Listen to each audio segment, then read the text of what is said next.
सहनाववतु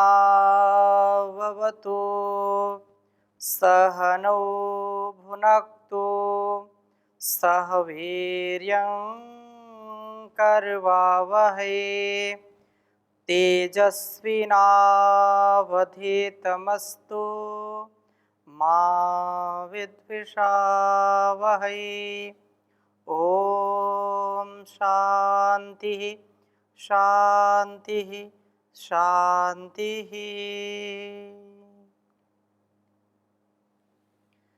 वैदिक जीवन पद्धति की इस कक्षा में पुनः आप सभी श्रोताओं को, सभी दर्शकों को मैं हृदय की गहराइयों से प्रणाम करता हूँ, स्वागत करता हूँ, अभिनंदन करता हूँ।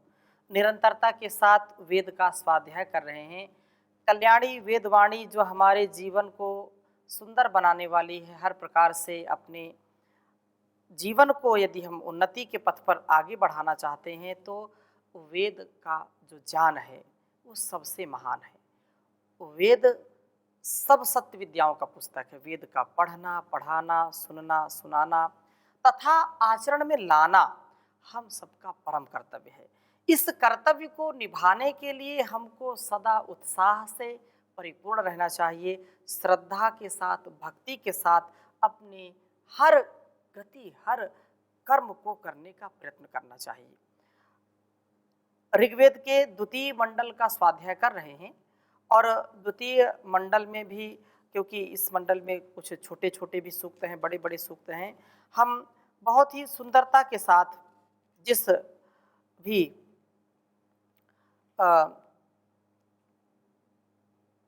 मार्ग को चाहते हैं, जिस भी पथ को हम चाहते हैं, हम उसी पथ के पथिक बन जाते हैं। जिसके मन में जैसा विचार होता है वैसा उसका संस्कार होता है, उसका वाणी व्यवहार वैसा होता है।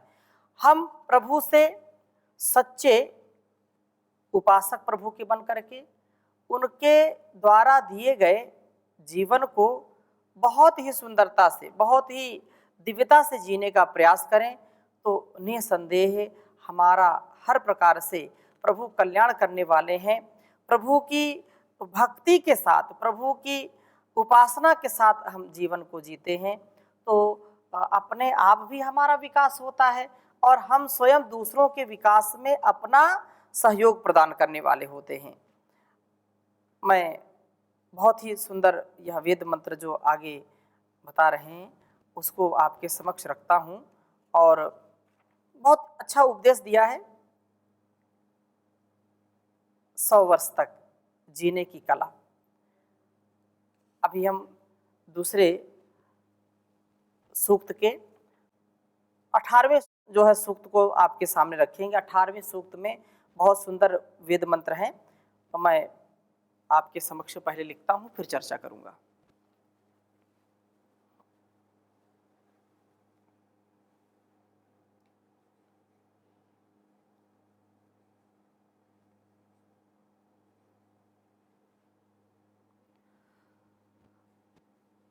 अठारहवें सूक्त के दूसरे मंत्र का स्वाध्याय करेंगे। सास्मा अरम प्रथमम ओम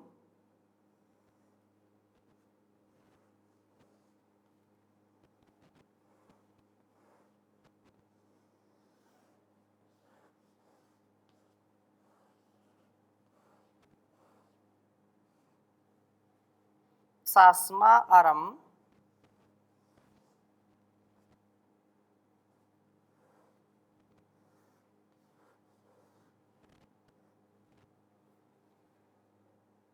प्रथमम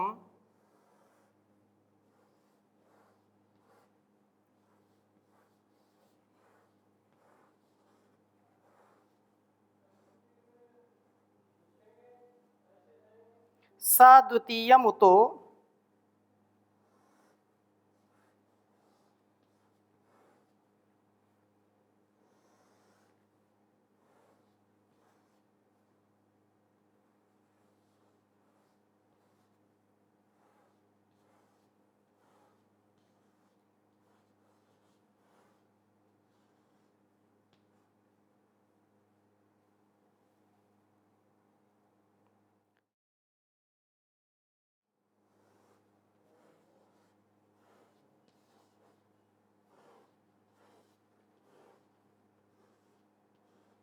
स द्वितीयमुतो तृतीयं मनुषः।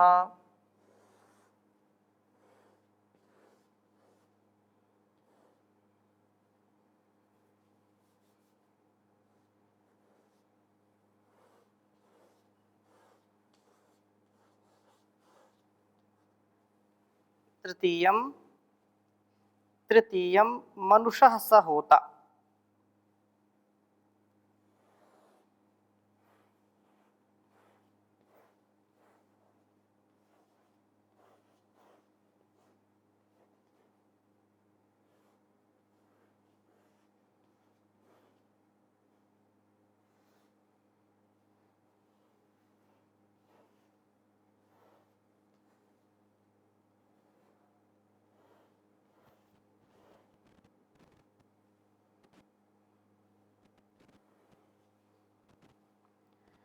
अन्यस्य गर्भमन्या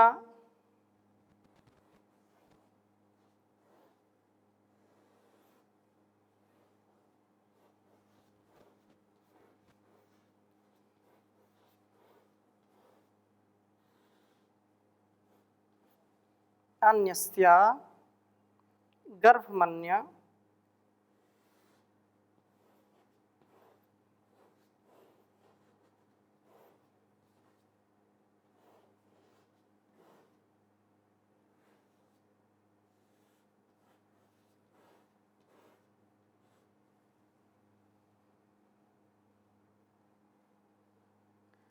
गर्भमन्या ओ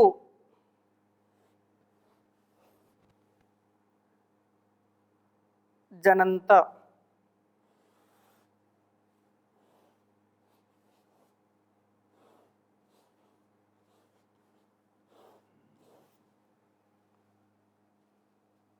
सो अन्येभिः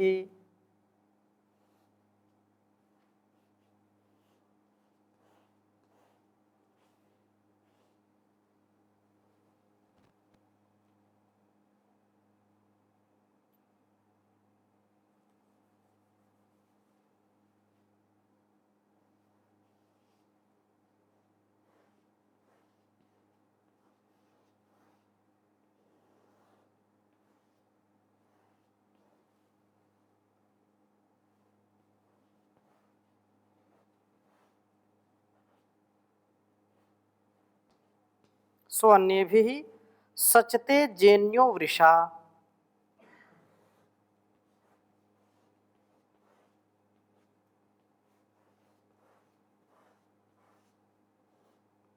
सचते जेन्यो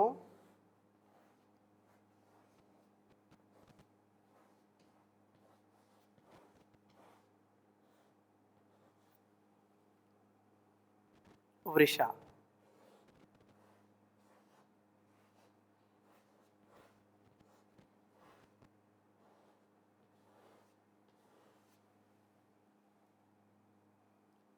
ऋग्वेद के दूसरे मंडल के 17वें सूक्त का दूसरा मंत्र है यह।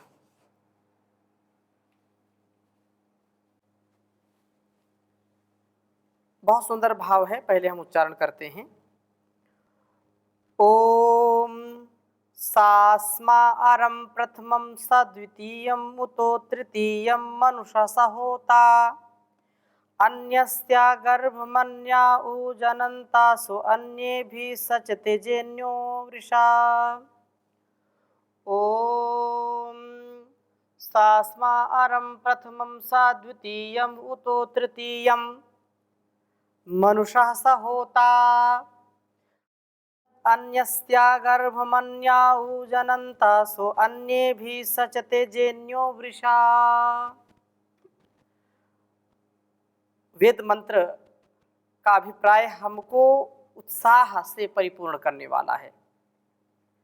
116 वर्ष तक चलने वाला यह रथ बताया है। आत्मानं रथिनं विद्धि शरीरम रथमेव तु बुद्धिम तो सारथिम विद्धि मनः प्रग्रहमेव च। यह शरीर रथ सामान्यतः 116 वर्षों का यहाँ पर उल्लेख है। इस वेद मंत्र में। ऐसे तो 100 वर्ष तक जीने की बात कहते हैं, जीवेम शरदा शतम, शृणुयाम शरदा शतम, प्रब्रवाम शरदा शतम। ये 100 वर्ष तक अनेक ऐसे सैकड़ों मंत्र होंगे जो हमको 100 वर्ष तक जीने की प्रेरणा देते हैं। कुर्वन्निवेह कर्माणि जिजी विशेष शतम समाह, यहाँ भी 100 वर्ष की बात कही है। तो 100 वर्ष यहाँ इस वेद मंत्र में कहा कि हम जो है 100 वर्ष से भी अधिक का ये जो रथ है, सामान्य रूप से इस को परमात्मा की विशेष कृपा दृष्टि से हम इसको सुरक्षित व्यवस्थित रखें। तो कहा है कि क्योंकि इसके पहले जो पहला वेद मंत्र है उसमें ये कहा था कि यह शरीर रूपी रथ इसलिए प्राप्त कराया गया है कि हम यज्ञों व स्वाध्याय में प्रवृत्त रह करके प्रभु को प्राप्त करने वाले बने। यह शरीर रूपी जो रथ मिला है, इस रथ से हम इस अध्यात्म यात्रा को पूरा करें, अध्यात्म मार्ग को पूरा करें, यही इसका सदुपयोग है। यदि अच्छा रथ मिला है, सुंदर व्यवस्थित रथ मिला है, तो इसका जो रथी है, जो इसका स्वामी है, उस स्वामी को यह रथ लक्ष्य तक पहुंचा दे। यह जो साधन मिला है, इस साधक को वहां साध्य तक पहुंचा दे, तो इसका सदुपयोग होगा। गाड़ी बहुत सुंदर है, बहुत अच्छी है, लेकिन व्यक्ति उसका सदुपयोग ना करे, उसको चलाए नहीं, तो उसका कोई भी अस्तित्व नहीं है। इसलिए कहा है कि अस्मयी सह अस्मयी, इस स्वाध्याय व यज्ञ में प्रवृत्त रहने वाले पुरुष के लिए प्रथमम आरंभ जीवन के 24 वर्षों से बने प्रातः सवन में पर्याप्त होता है। जीवन से बने प्रातः सवन में पर्याप्त होता है। सह वह रथ द्वितीयम, जीवन के अगले 44 वर्षों से बने माध्यम दिन सवन में पर्याप्त होता है। उत ओ और निश्चय से तृतीयम, तृतीय सवन के अंतिम 48 वर्षों के लिए भी समर्थ होता है। सह वह रथ मनुष्य, विचारशील पुरुष के लिए होता है, सब इष्टों को प्राप्त कराने वाला होता है। इन शरीर रथों का निर्माण बड़े विचित्र प्रकार से होता है, बड़े ही इसकी विचित्र रचना है, बड़ी ही कारीगरी से इसको बनाया गया है। मनुष्य का शरीर हो या पशु का शरीर हो, प्रभु ने कितनी सुंदरता से, कितनी सूक्ष्मता से इसका निर्माण किया है, यह अत्यंत विचारणीय है। केनोपनिषद में बहुत सुंदर बात आती है। शिष्य कहता है कि यह शरीर, यह मन, ये जो हमारा कैसे काम करता है। केनेशितम पतति प्रेषितम मनः, केन प्राणः प्रथम प्रत्युक्तः, केनेशिताम वाचम इमाम वदंती, चक्षु श्रोत्रम का उदेवो युनक्ति। आचार्य उसको उत्तर देते हैं, श्रोत्रस्य श्रोत्रम मनसो मनो, यद वाचो हवाचम सौ प्राणस्य प्राणः, चक्षुष चक्षुर अतिमुच्च धीरा, प्रेत्यस्मान् लोकात् अमृता भवन्ति। ये आंखें, यह कान, यह मन, यह शरीर कैसे काम करता है, बड़ा ही रहस्यमय बनाया है। व्यक्ति सो जाता है, लेकिन कभी उसका हृदय नहीं सोता, श्वासें कभी रुकती नहीं। कौन इस चक्र को चला रहा है, कौन इसकी व्यवस्था कर रहा है, सुंदर शरीर का निर्माण कौन कर रहा है, चाहे पुरुष शरीर हो या स्त्री हो। स्त्री शरीर में पुरुष अपने बीज का रोपण करता है, स्त्री और पुरुष रज और वीर से जिस संतान का निर्माण करते हैं, उनको भी यह नहीं पता होता कि उनकी संतान का निर्माण किस विधि से हो रहा है, कौन कर रहा है, कैसे कर रहा है। यदि स्त्री पुरुष संयमी है, यदि उनके अंदर आरोग्यता है, उनके अंदर ईश्वर भक्ति है, तो ऐसी ही दिव्य संतान का निर्माण होता है। वह परमपिता परमेश्वर की कृपा से होता है। यह शरीर रथ किसी अन्य जीव से अधिष्ठित होता है। अन्यस्याह गर्भम, किसी एक स्त्री के गर्भ रूप इस रथ को अन्य और लोग भी जननता उत्पन्न करते हैं। स वह शरीर रथ अन्य ही जीवों से सचते समवेत युक्त होता है। किसी दूसरे ही जीव का यह भोग अधिष्ठान बनता है। इस शरीर रथ का जो पैदा करने वाला है, शरीर रथ को जो पैदा करता है, किसी में यह पैदा होता है और किसी के भोग का यह आयतन बनता है। यह सब विचित्र ही है। शरीर किसी का भोग और किसी के उत्पन्न करने का साधन बनता है। इसलिए यह शरीर रथ जेन्यः विजयशील होता है। यह सब विघ्नों से हमें पार करता हुआ विजयी बनाता है। वृषा हमारे सब सुखों का वर्षण करने वाला बनता है। हम सब प्रकार के सुखों से युक्त हो जाते हैं। यह अत्यंत महनीय है, अत्यंत हमारे लिए कल्याणकारी है। और इसका शरीर रथ का सदुपयोग क्या है, इसका लक्ष्य क्या है, तो इसी सूक्त के अगले मंत्र में अर्थात तीसरे मंत्र में बहुत सुंदर बात कहा कि ओम हरिनुकम रथ इंद्रस्य योजमायै सूक्तेन वचसा नवेना मोषुत्वामत्र बहवो हि विप्रा निरीरमन्या जमानासो अन्ये। कहा कि हरिनुकम रथ इंद्र से उस जितेंद्रिय पुरुष के शरीर रूपी रथ में नुकम अब सुख से हरि अर्थात ज्ञानेन्द्रिय व कर्मेंद्रिय रूप अश्वों का सूक्तेन मधुरता से बोले गए नवेन जो स्तुति रूप नु स्तुतौ वचसा वचन से आयी लक्ष्य स्थान पर पहुंचने के लिए योजम जोड़ता हूँ। प्रभु ने इस शरीर रथ में इंद्रिय अश्वों को जोता है। इंद्रियाणी हयानाहुर मन प्रग्रह में उचा। ये कहा कि इंद्रियां जो है हयानाहुर, कहा कि ये इंद्रियां जो हैं इंद्रिय अश्व से जोता हुआ है, इसलिए इसका अधिष्ठाता जीव लक्ष्य स्थान पर पहुंच सके। उस लक्ष्य स्थान पर न पहुंचने में ईर्षा द्वेष क्रोध व तज्जनित कटु निंदात्मक शब्द ही कारण बनते हैं। हमें चाहिए कि हम इस रथ पर आरूढ़ होकर के कटु निंदात्मक ईर्षा द्वेष से रहित होकर के आगे बढ़ें, लक्ष्य को प्राप्त करें।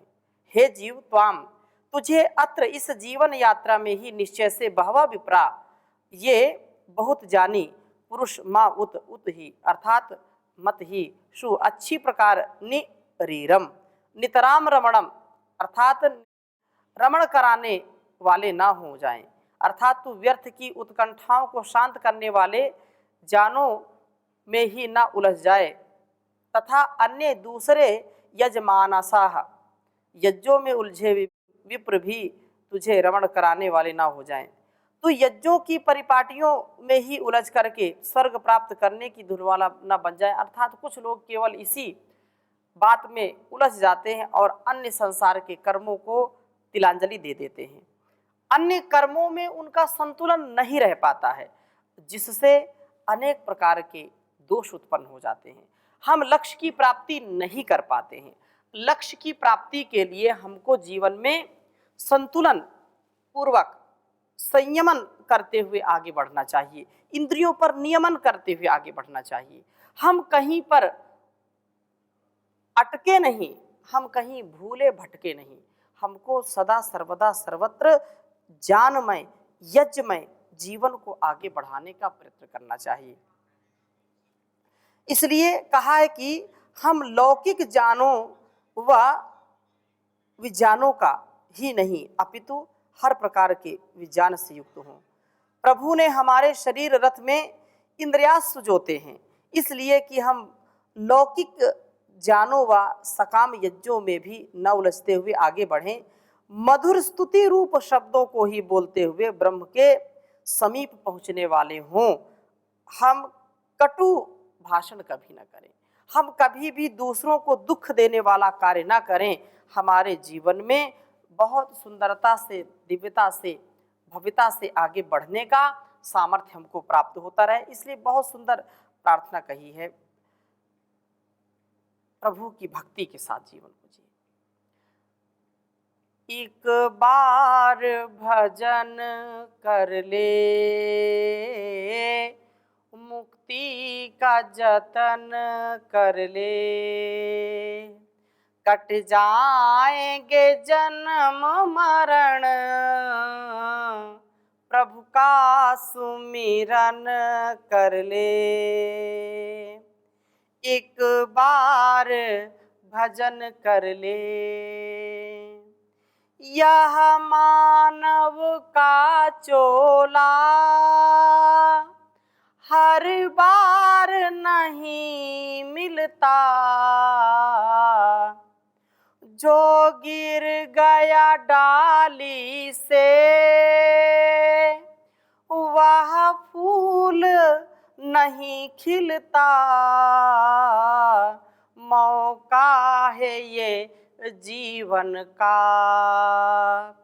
गुलजार चमन कर ले, एक बार भजन कर ले। नर इन कानों से सुन, तू ऋषियों की वाणी, नर इन कानों से सुन, तू वेदों की वाणी, मन को ठहरा करके बन जा आत्मज्ञानी, जिह्वा तो चले मुख में, जिह्वा तो चले मुख में, अब ओम जपन कर ले, एक बार भजन कर ले। इस मैली चादर में हैं झाग लगे कितने, इस मैली चादर में हैं दाग लगे कितने, पर जान के साबुन में हैं झाग भरे इतने, धुल जाएगी सब स्याही,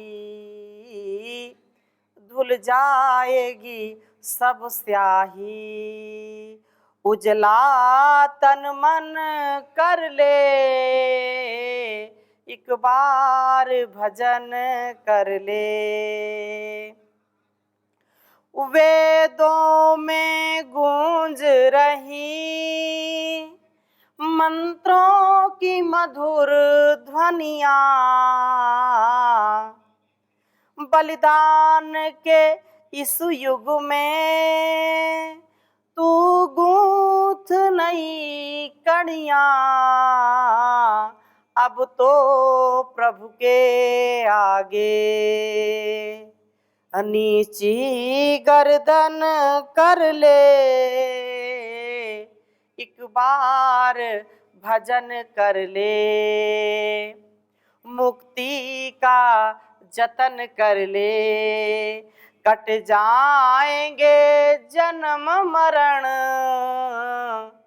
प्रभु का चिंतन कर ले, प्रभु का चिंतन कर ले। तो संसार में हम आए हैं और यह शरीर जो एक रथ के रूप में मिला है, हम इस रथ से अपनी मंजिल को पाने वाले बने, लक्ष्य की प्राप्ति वाले बने, क्योंकि लक्ष्य नहीं है जिनका जीवन में ऐसे ही रह जाते हैं जैसे बहते हुए पानी में हजारों लाखों पत्ते बह जाते हैं।